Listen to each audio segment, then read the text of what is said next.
4 ecuatorianos han sido elegidos entre los 100 latinos más influyentes comprometidos con la acción climática a nivel global. Rosalía Arteaga, Nemonte Nenquimo, Gustavo Manrique y Verónica Arias entre los líderes globales elegidos como los más influyentes en materia de acción climática, según la ONG Sachamama, quien en colaboración con las principales organizaciones ambientales ha publicado esta lista del 2020. Así que nosotros hoy pues estaremos conversando con una de las representantes, en este caso es con Verónica Arias Cabanilla. Ella es directora ejecutiva Coalición de Ciudades Capitales de las Américas frente al Cambio Climático. También es ex secretaria de Ambiente de Quito, ex reina de Quito. Tiene como formación abogada, graduada en la Universidad Católica del Ecuador, tiene una maestría en Derecho Internacional Ambiental en la American University en Washington, D.C. Y su desarrollo profesional ha estado orientado a contribuir al desarrollo sostenible y a la conservación del ambiente. Ella además es considerada pionera en el desarrollo de políticas e instrumentos legales ambientales nacionales e internacionales en Ecuador y América Latina. Tiene un currículum bastante extenso, ella nos podrá contar más de lo que se ha desarrollado en su carrera, en su profesión a lo largo de este tiempo, así que vamos a darle la bienvenida. Verónica, qué gusto tenerte aquí en nuestra lupa.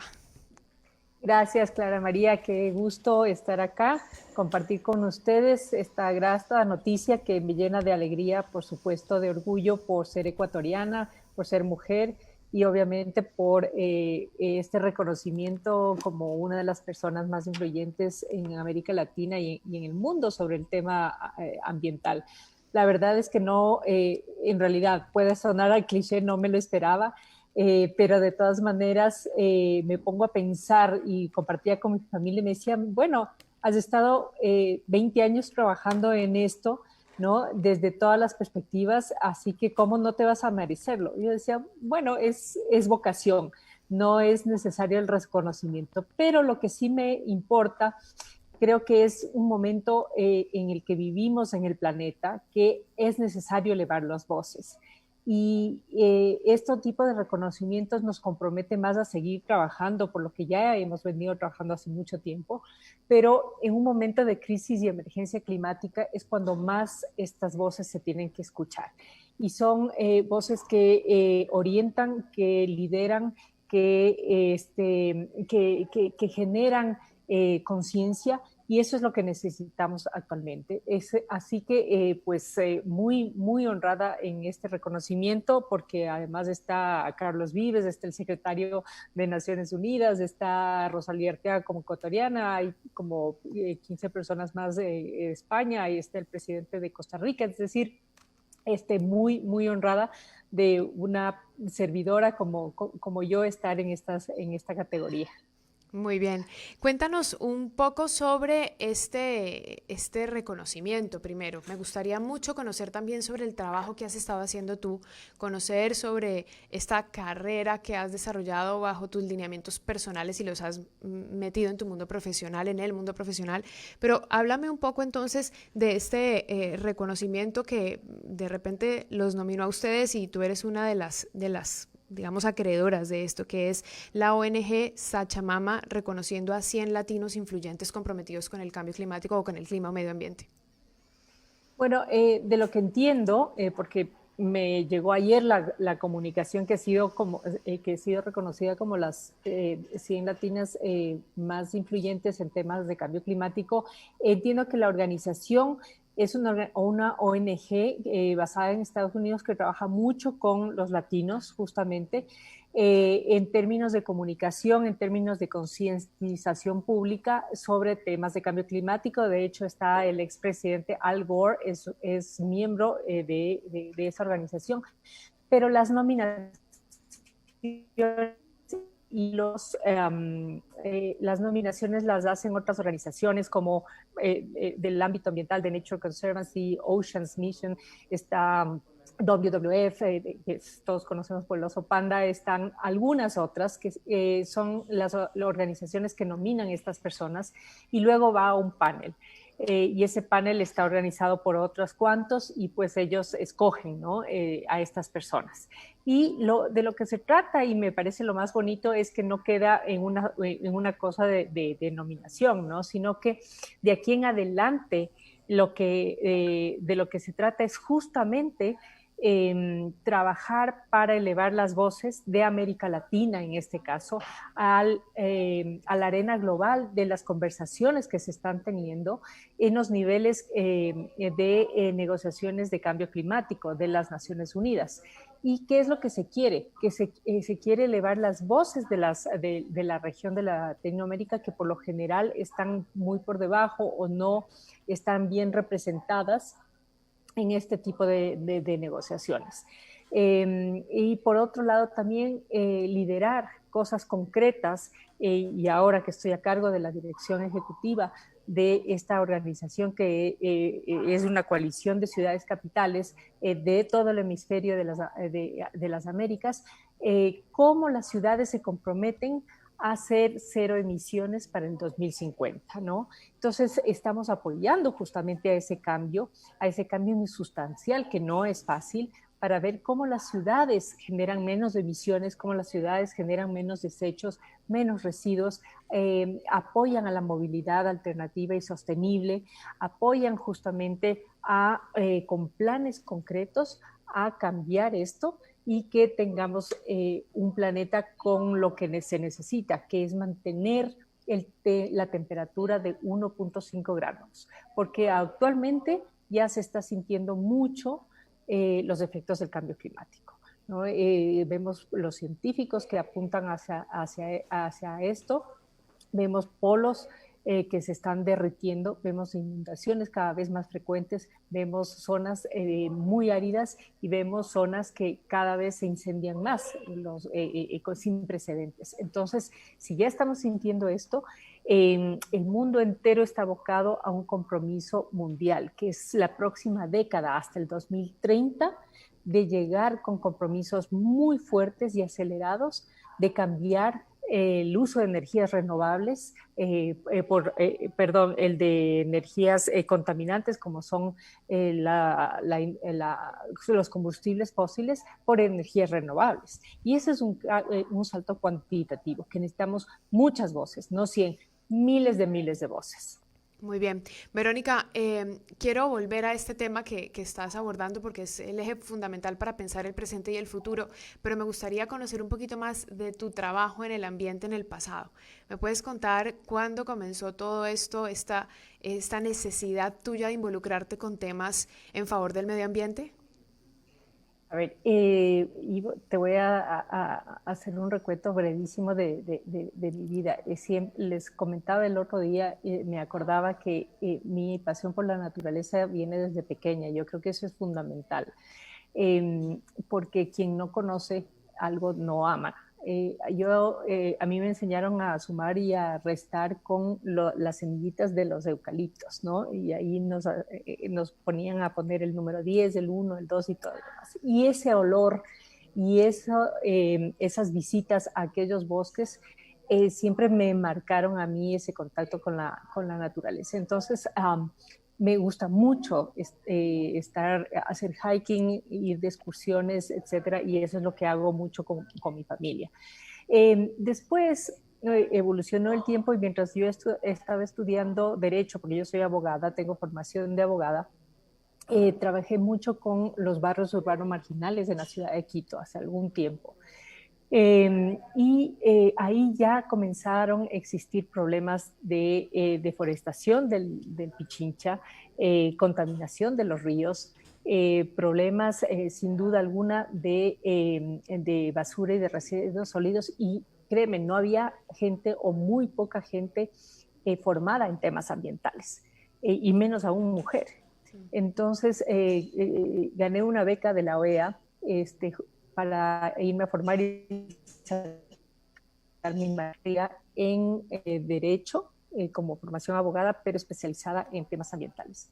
Y luego dije, no, tengo que volver a mi país y formar algo que necesita mucho mi país, porque me quedo en Estados Unidos, puedo ser algo ahí, quizá no, América Latina y mi país me necesita. Entonces volví y con algunos otros colegas formamos el primer Centro Ecuatoriano de Derecho Ambiental, el CEDA, y toda la legislación o la gran mayoría de legislación que se ha desarrollado en estos años ha sido gracias a la gran contribución que hizo en su momento la organización, el SEDA. Legislación sobre Galápagos, legislación sobre todo lo que es gestión ambiental, ordenanzas, etcétera.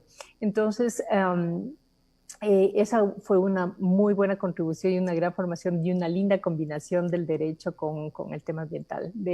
Ahora soy profesora de la Universidad de San Francisco en esta materia justamente y formamos nuevas generaciones también en esto. Luego de eso, pues pasé a liderar y estar al frente de una organización internacional de Nature Conservancy que tiene sede acá. En el Ecuador estuve como 10 años en eso. Y luego de eso pasé a tener una nueva experiencia que fue frente al sector público, una linda experiencia de servicio frente a la Secretaría de Ambiente del municipio de Quito, y estuve 5 años donde se lograron, creo que maravillosas cosas. Se logró la plantación de 1,5 millones de árboles, cosa que no había pasado. Se logra conseguir la primera planta de biogás para generar energías renovables a partir de los desechos de basura. Se trabajó muchísimo con los recolectores y con los recicladores de base aquí en la ciudad. Se trabajó mucho en los programas de conservación del oso andino y controlar la minería y obviamente también el control de las industrias de la ciudad. Eso como para comentarte entre las cosas más notables, y quizá también importante dejar una legislación sólida aquí en la ciudad. Se aprobaron como 8 ordenanzas ambientales. Y bueno, ahora estoy al frente no solamente del Ecuador, sino ya a nivel regional, apoyando que se hagan estas mismas cosas en la región. Entonces tenemos programas lindísimos para impulsar capitales sin plásticos, por ejemplo, y trabajo mucho con los alcaldes para que tomen esa decisión política de generar programas y proyectos fundamentales para dar este cambio que te digo de compromiso hacia la acción ambiental y el cambio climático. Muy bien, ya que estás tan involucrada en la temática nacional, digamos, de la mirada hacia un progreso, entre comillas, ambiental, y digo entre comillas porque pienso que todavía nos falta muchísimo para lograrlo, entre esas cosas la decisión real de una nación para querer hacerlo. Dime casa adentro, lo que tú percibes, lo que tú sabes, lo que tú conoces, qué está pasando en Ecuador en cuanto a la mirada de, por ejemplo, alcanzar esos ODS al 2030 o de la América Latina en sí, porque tenemos básicamente también que avanzar juntos, digamos, Europa avanza a un ritmo y nosotros nos quedamos a otro. Sabemos cuál es la postura también de Estados Unidos, que es bastante incrédula y un poco fría, por no decir bastante fría, pero ¿qué pasa con América Latina? Que siempre sigue un poco a los otros, ¿no? Sigue el ejemplo del desarrollo. Sí, y esto es muy importante porque yo creo que no tenemos la habilidad de mostrarnos lo rico que somos. Es una región riquísima en biodiversidad. Algún día conversaba con uno de los científicos creadores de la huella de carbono y me decía, y recientemente publicó, si es que América Latina se diera cuenta de que lo rico que es en capital natural, y el mundo contabilizaría de diferente forma sus economías, se darían cuenta que América Latina es la región más rica del mundo y debería estar negociando desde esa posición. Siempre negociamos todo como si fuéramos la última rueda del coche. Y eso es un concepto de mentalidad total. Entonces siempre estamos atrás, siempre nos callamos, siempre estamos esperando ver qué hace o qué hable el resto. Y eso es lo que queremos cambiar. Desde esa perspectiva, empoderar a América Latina por la riqueza que tiene en todo sentido, en biodiversidad, en diversidad, inclusive humana, cultural, etcétera.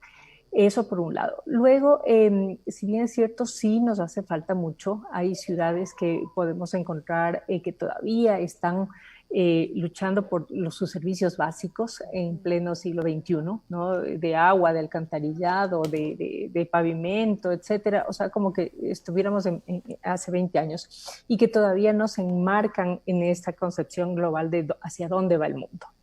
Esa es una inequidad en ese sentido. Y también es una de las regiones también que tiene las mayores inequidades. Entonces, el ODS de no dejar nadie atrás todavía creo que falta mucho por trabajar, y eso significa educación y eso significa salud, etcétera. Ahora, hay un tema de salud que creo que es una coyuntura y una gran oportunidad.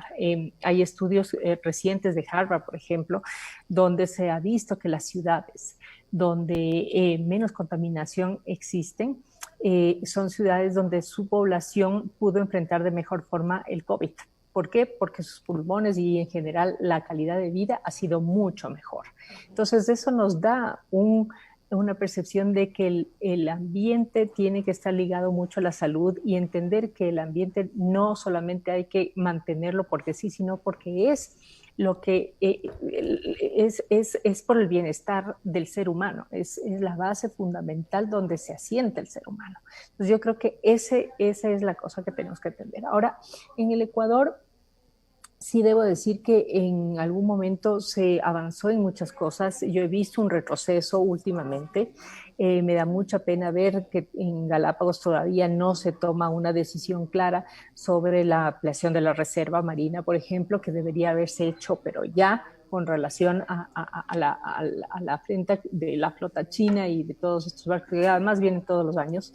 Y que nos alarmamos cada año, pero terminamos sin hacer nada.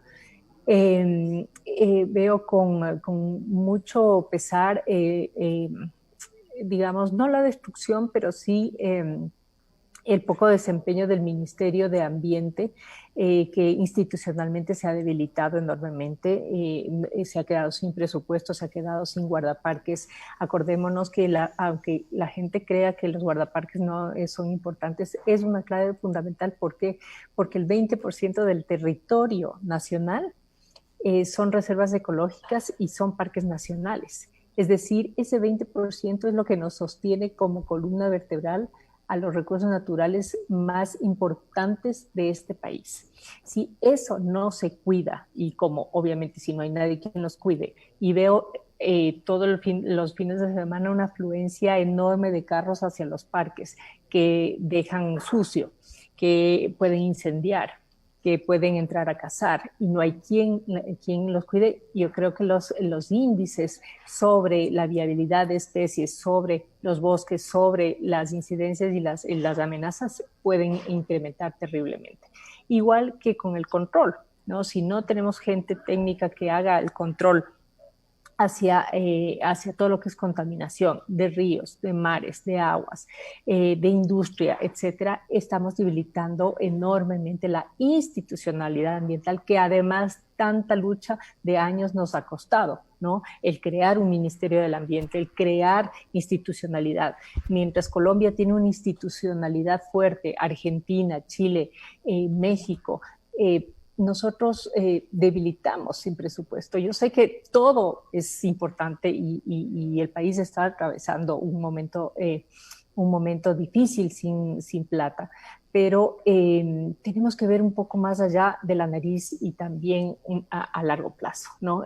Porque si no, simplemente nos vamos a quedar sin nada. Y nuevamente, el sustento de la vida misma y de las futuras generaciones es nuestros recursos naturales, son nuestros recursos naturales.